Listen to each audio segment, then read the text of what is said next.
Salam budaya. Kembali kita lanjutkan cerita rakyat Kerajaan Wengker dalam kisah Hajar Wilis Putro turun gunung.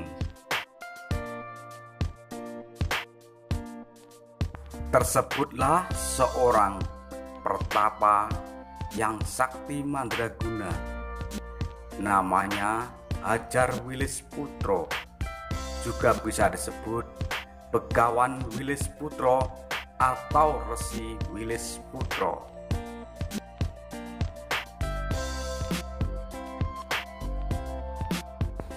Diceritakan kegemaran Prabu Boko memakan otak, daging manusia, dan juga meminum darah manusia terdengar sampai pada telinga Hajar Wilis Putro.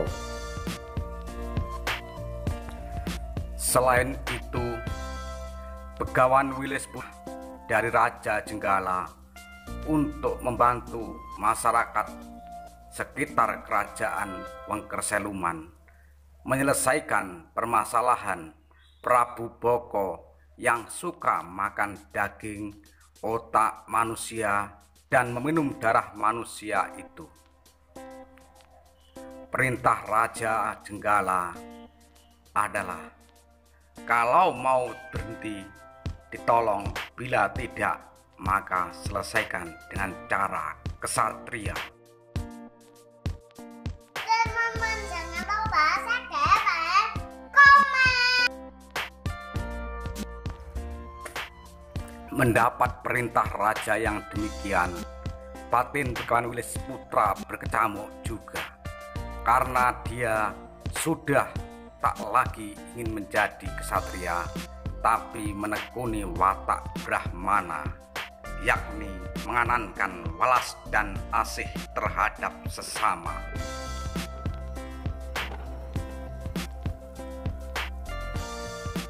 Sementara itu, Raja Wengker Seluman Prabu Boko semakin kuat dan semakin menjadi-jadi. Ia telah mempersiapkan diri untuk menerima kedatangan Begawan Wilis Putro yang diperintahkan oleh Raja Jenggala dari bangsa manusia.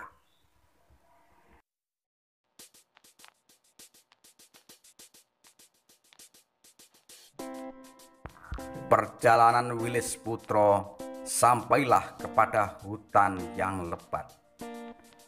Di sana ia bertemu dengan berbagai makhluk, binatang buas, dan berbagai siluman yang menghadangnya. Tetapi sebagai seorang Brahmana, dengan tetap tenang ia menjalani semuanya. Di sebuah hutan, Begawan Wilis Putro bertemu dengan seekor ular naga yang besar. Naga itu seolah-olah mau menyantap sang Begawan. Sang Begawan dengan tenang dan senyumnya yang kuat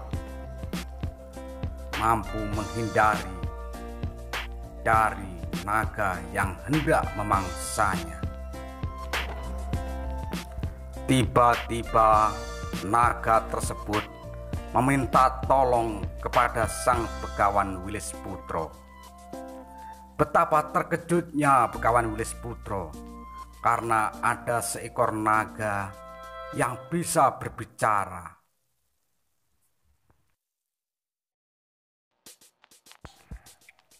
Naga tersebut menceritakan latar belakangnya, bahwa dia adalah putra seorang pertapa di Gunung Wilis. Entah apa sebabnya dia berwujud seekor ular.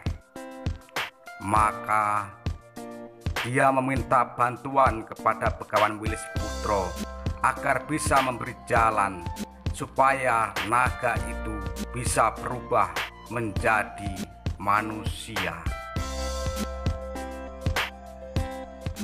Sang Begawan Wilis Putro adalah seorang begawan yang sakti, penuh dengan pencerahan-pencerahan. Maka ia memberikan motivasi kepada sang naga agar mengikuti perintah bapaknya. Apa yang diperintahkan oleh bapaknya, itulah jalan bisa menjadi manusia. Sang naga mengucapkan terima kasih kepada Begawan Wilis Putro yang telah memberikan pencerahan. Dirinya sadar bahwa apapun adalah kehendak dari Tuhan yang Maha Kuasa. Maka naga itu pergi menuju ke sebuah danau yang di sana airnya berlimpah ruah. Ketika sang naga sampai ke sebuah danau tersebut, danau itu tidak semakin asat, tidak keruh, tapi bertambah bening dan sumbernya bertambah besar. Sumber dalam bahasa Jawa adalah embel, maka disebutlah danau itu dengan Danau Ngebel.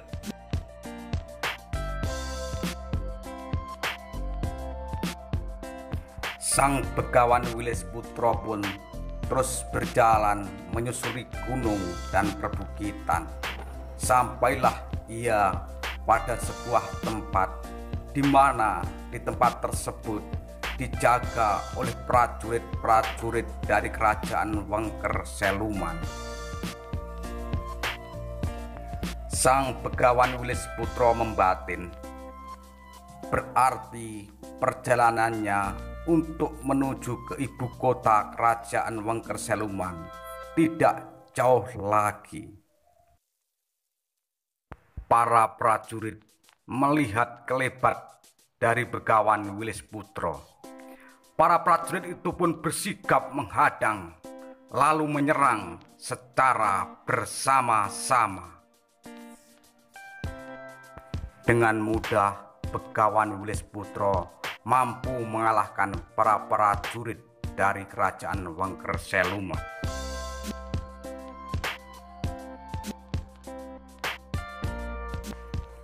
Sang Begawan Wilis Putro tiba di sebuah hutan yang tak jauh dari perkampungan. Melihat banyak orang-orang yang berlalu lalang di pagi hari, sepertinya dia bangun dari tidur atau ngelilir, maka tempat tersebut diberi nama Melilir.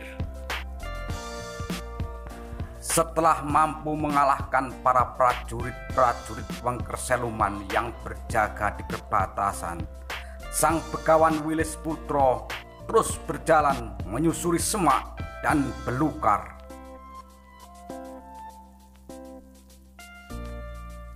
Belum berapa jauh Begawan Wilis Putro berjalan ke tempat di mana ia dihadang oleh pasukan perbatasan kerajaan Wengker Seluman. Ada makhluk yang aneh lagi. Makhluk itu kadang nampak, kadang tidak. Sang Begawan Wilis Putro pun berpikir, apakah ini pasukan dari kerajaan Wengker Seluman? Sang Begawan Wilis Putro mengikuti arah perjalanan makhluk tersebut. Sampailah ia di sebuah gunung, di mana tempat itu seperti sebuah penjara. Setelah sampai di tempat penjara tersebut, Begawan Wilis Putro terdiam, memperhatikan apa yang dilakukan para prajurit penjaga penjara. Yang membuat heran dari Begawan Wilis Putro, orang-orang yang di dalam tahanan itu diberi makan sebanyak-banyaknya. Apa maunya pasukan Seluman ini terhadap orang-orang tersebut? Jawabannya adalah besok pada kelanjutan kisah ini. Sementara sampai di sini dulu apa yang bisa kita sampaikan tentang Begawan Wilis Putro. Semoga bisa bermanfaat.